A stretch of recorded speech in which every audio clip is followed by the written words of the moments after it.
Welcome to my YouTube channel. आज मैं आपको क्लास 9th के लिए उर्दू का सबक नंबर 6 पढ़ाऊँगी। एग्ज़ाम से मुतालिक पूरे ही चैप्टर की 100% तैयारी करवाऊँगी। थोड़ा भी टाइम वेस्ट नहीं करूँगी। सिलेबस और कोर्स के अकॉर्डिंग ही पूरा ही चैप्टर बहुत अच्छे से समझाऊँगी। तो बच्चों, बिना टाइम वेस्ट किए पढ़ना स्टार्ट करते हैं। सबक नंबर 6 का नाम है चिड़ियाघर की सैर, और ये जो चैप्टर है NCERT की तरफ से आपकी टेक्स्ट बुक में एक मज़मून के तौर पर लिखा गया है, ताकि आपको चिड़ियाघर से मुतालिक बातों को समझाया जा सके। तो सभी बच्चे इस तरफ ध्यान से सुनेंगे, इस तरफ ध्यान देंगे, क्योंकि पहले मैं आपको पूरा ही चैप्टर बहुत अच्छे से पढ़कर सुनाऊंगी। सबक का नाम है चिड़ियाघर की सैर। आज स्कूल की छुट्टी थी। हामिद के अब्बा की भी छुट्टी थी। वो हामिद और उसकी बहन को चिड़ियाघर दिखाने के लिए ले गए। फिर उन्होंने टिकट लिया और टिकट लेकर चिड़ियाघर में दाखिल हुए तो हामिद ने उनसे पूछा, अब्बा जान, चिड़ियाघर में इतने सारे जानवर कहाँ से आते हैं? तो अब्बा जान ने बताया कि ये तरह तरह के जानवर देश विदेश से लाए जाते हैं। इनमें कुछ ठंडे मुल्कों के जानवर होते हैं और कुछ जानवर गर्म मुल्कों के होते हैं। ये क्या है अब्बा जान? हामिद की बहन ने एक जानवर की तरफ इशारा करते हुए उनसे पूछा। ये पांडा है, अब्बा जान ने हामिद की बहन को बताया। ये हमारे मुल्क का जानवर नहीं है, बल्कि ये एक ठंडे मुल्क का रहने वाला जानवर है। देखो इसके जिस्म पर कितने घने बाल हैं, जो इसे सर्दी से बचाते हैं। गर्मियों में इसे बहुत गर्मी लगती है, इसलिए चिड़ियाघर में इसके पिंजरे को गर्मी के मौसम में ठंडा रखा जाता है। पांडा फल, बाँस की हरी पत्तियाँ, नरम घास और सब्जियाँ शौक से खाता है। कटहरे में बना हुआ पिंजरा इसके रहने का घर है। और आगे चले तो बिल्ली की तरह बैठा हुआ एक बड़ा जानवर नजर आया। हामिद ने पूछा, अब्बा इसका क्या नाम है? ये कंगारू है। कंगारू भी गैर मुल्की जानवर है, यानी कि हमारे मुल्क का जानवर नहीं है। इसके घर को ठंडा रखने की ज़रूरत नहीं होती है। कंगारू बड़ा होता है, इसलिए इसको लंबे चौड़े और खुले कठेरे यानी कि पिंजरे में रखा जाता है।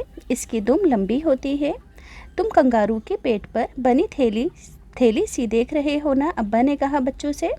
ये थैली बच्चों को रखने के लिए होती है, यानी कि कंगारू इस थैली में अपने बच्चों को रखते हैं। इसमें बच्चों को बिठाकर ये खूब तेज़ भाग सकता है। कंगारू फल, पत्तियाँ, सब्जियाँ और नरम घास खाता है। इसको गेहूँ बहुत पसंद होता है खाना। अच्छा चलो आगे चले। आगे बढ़े तो सफ़ेद शेर दिखाई दिया। हामिद के अब्बा ने बताया, ये सफ़ेद शेर है। ये रेवा के जंगल में पाया जाता है, जो कि मध्य प्रदेश में है। देखो इसके रहने के लिए कितनी लंबी चौड़ी और ऊंची बाड़ बांधी गई है। इसमें लंबी लंबी घास और पेड़ पौधे हैं। ये देखो यहाँ एक तालाब भी है। गर्मी लगने पर यह तालाब में जा बैठता है। एक बड़ा सा पिंजरा भी इसके लिए बना हुआ है। शेर गोश्तखोर यानी कि गोश्त खाने वाला जानवर है। पेट भरने के बाद शेर किसी पेड़ के नीचे बैठकर आराम से सो जाता है। अब्बा जान ज़रा इधर देखिए, ये बंदर की शक्ल का कौन सा जानवर है? हामिद की बहन ने पूछा। ये चिंपैंजी है। चिंपैंजी एक तरह का बंदर होता है। ये हमारे मुल्क में नहीं पाया जाता है। ये ठंडे मुल्क से लाया गया जानवर है। इसे गर्मी बहुत सताती है, इसलिए इसके पिंजरे को भी ठंडा रखा जाता है। चिंपैंजी फल और सब्जियां खाता है, गोश्त नहीं खाता है।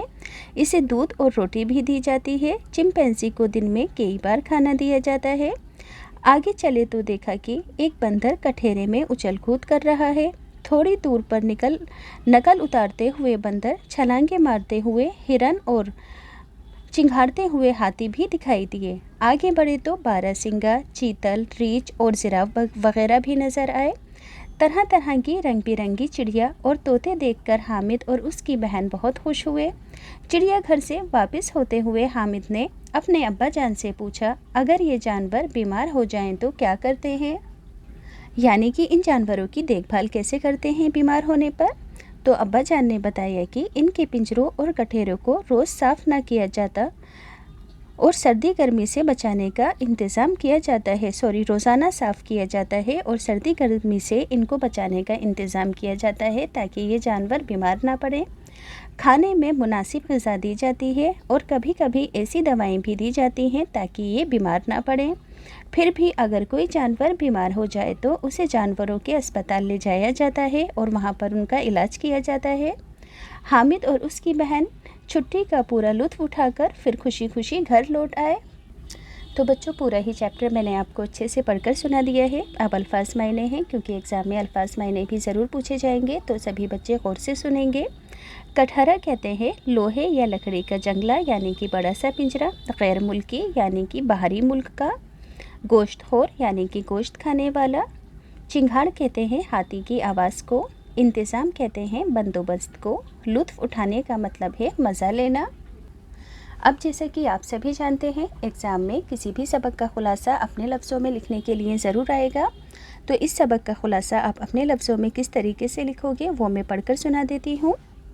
हामिद और उसकी बहन को उनके वालिद साहब चिड़ियाघर की सैर कराने के लिए चिड़ियाघर ले गए।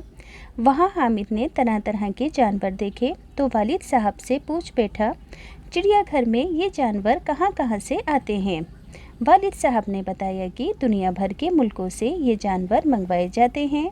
उसी वक्त हामिद की बहन ने एक जानवर की तरफ इशारा करके पूछा, अब्बाजान ये कौन सा जानवर है। उसके वालिद ने बताया कि ये पांडा है, ये ठंडे मुल्क का जानवर है, इसके जिस्म पर घने बाल इसे सर्दी से बचाते हैं। इसके बाद तीनों कंगारू तक पहुँचे। ये थैली में अपने बच्चे को रख लेता है और खूब तेज़ दौड़ता है। फिर अब्बाजान ने दोनों को बताया कि ये सफ़ेद शेर है, ये मध्य प्रदेश के रेवा में पाया जाता है, ये एक गोश्तखोर जानवर है। इसके बाद हामिद की बहन को चिंपैंजी नज़र आता है। उसके पूछने पर वालिद साहब ने उसे बताते हैं कि ये भी ठंडे मुल्क का जानवर है, इसके पिंजरे को भी ठंडा रखा जाता है, ये सब्ज़ी खोर है, गोश्त नहीं खाता है। इसके अलावा हामिद और उसकी बहन ने वहाँ तरह तरह के बंदर, हाथी देखे और जी भर के चिड़ियाघर की सैर की। अब बच्चों, इस सबक के टेक्स्ट बुक के क्वेश्चन आंसर हैं। तो टेक्स्ट बुक के क्वेश्चन आंसर पढ़कर सुनाने से पहले एक छोटी सी बात बताना चाहती हूँ कि जिन बच्चों को स्टेशनरी के ख़ास एक्सक्लूसिव टाइप के प्रोडक्ट ख़रीदने का शौक़ है, कलेक्शन रखने का शौक़ है, या किसी को गिफ्ट देना चाहते हैं, तो इसका लिंक मैंने डिस्क्रिप्शन के अंदर डाला हुआ है। ये सभी चीज़ें आपको ऑफ़लाइन कहीं पर भी नहीं मिलेंगी, अगर मिलेंगी तो बहुत ज़्यादा कमीशन पर मिलेंगी, ज़्यादा पैसे खर्च करने पड़ेंगे, आपको अपना टाइम भी वेस्ट करना पड़ेगा। जैसे कि ऑटोमेटिक शार्पनर, ख़ास तरीके के इरेज़र, नीडेबल इरेज़र, अलग अलग तरह की स्टेशनरी की एसेसरीज़, तो ये सभी चीज़ें आपको स्पेशल डिस्काउंट में मिल जाएंगी, जिसका लिंक मैं डिस्क्रिप्शन में डाल रही हूँ। इसके अलावा बच्चों, एक बेबी सेफ्टी बेल्ट होती है। जैसे कि आप और आपके छोटे भाई बहन किसी भीड़ भाड़ वाले इलाके में जाते हैं, तो इस बेल्ट को आप दोनों ही भाई बहन अपने हाथ में बांध सकते हैं, ताकि भीड़ भाड़ वाले इलाके में आप एक दूसरे से आगे पीछे ना हो। तो आप अपने छोटे भाई बहनों के लिए इस बेल्ट को ख़रीद सकते हैं। तो ये जो बेल्ट है बच्चों, आपको ऑफ़लाइन कहीं पर भी नहीं मिलेगी, ये सिर्फ ऑनलाइन ही मिलती है। तो लिंक मैं डिस्क्रिप्शन में डाल दूँगी, आप वहाँ से जाकर ख़रीद सकते हो। तो फिर से पढ़ना स्टार्ट करते हैं। सवाल नंबर 1 है, पांडे को घने बालों से क्या फ़ायदा होता है। पांडे के घने बाल उसे सर्दी से बचाते हैं, इन्हीं बालों की वजह से इसे सर्दी नहीं लगती है। अगला सवाल है, कंगारू अपने पेट पर बनी थैली से क्या काम लेता है। तो कंगारू अपने पेट पर बनी थैली में अपने बच्चों को रख लेता है, इसमें बच्चे को बिठाकर ये खूब तेज़ भाग भी सकता है। अगला सवाल है, कंगारू की ग़िज़ा क्या है। तो कंगारू फल, पत्तियाँ, सब्जियाँ और नरम घास खाता है, इसको गेहूँ भी बहुत पसंद होता है। अगला सवाल है, पेट भरने के बाद शेर क्या करता है। तो पेट भरने के बाद शेर किसी पेड़ के नीचे आराम से सो जाता है। अगला सवाल है, चिंपैंजी को गर्मी क्यों सताती है। तो चिंपैंजी ठंडे मुल्क का जानवर है, इसलिए उसे गर्मी बहुत सताती है, इसलिए इसके पिंजरे को ठंडा रखा जाता है। अगला सवाल है, हामिद और उसकी बहन ने कौन कौन से जानवर देखे। तो हामिद और उसकी बहन ने चिड़ियाघर में कंगारू, चिंपैंजी, सफ़ेद शेर, तरह तरह के बंदर और हाथी वगैरह देखे। अगला सवाल है, जानवरों को बीमारी से बचाने के लिए क्या किया जाता है। तो जानवरों को बीमारी से बचाने के लिए उनके पिंजरों को रोज़ साफ़ किया जाता है और सर्दी गर्मी से बचाने का इंतज़ाम किया जाता है। खाने में मुनासिब ग़िज़ा दी जाती है, दवाएं भी दी जाती हैं और जानवरों का इलाज भी करवाया जाता है अगर वो बीमार पड़ जाएं तो। अगला सवाल है, ग्रामर से रिलेटेड है, टेक्स्ट बुक का मुतज़ाद अल्फाज हैं। सर्दी का गर्मी, पसंद का नापसंद, सफ़ेद का काला, खुश का नाखुश, बीमार का सेहतमंद, मुनासिब का नामुनासिब। अगला सवाल है मुज़क्कर और मुअन्नस हैं। तो मुज़क्कर अल्फाज हैं इस सबक के हामिद, तोते, शेर, फल और हाथी। और इस सबक के जो मुअन्नस अल्फाज हैं वो हैं चिड़िया, बहन, फ़िज़ा, सब्ज़ी, रोटी। अगला सवाल है चिड़ियाघर की सैर सबक से हमें क्या दर्स यानी कि क्या सबक मिलता है, क्या मॉरल एजुकेशन मिलती है। तो चिड़ियाघर की सैर सबक के मुताले से हमें इस हकीकत का एहसास होता है कि जानवरों में भी आज़ादी का जज्बा पाया जाता है। जिस तरह इंसान कैद में नहीं रहना चाहते, उसी तरह जानवर भी आज़ादी चाहते हैं।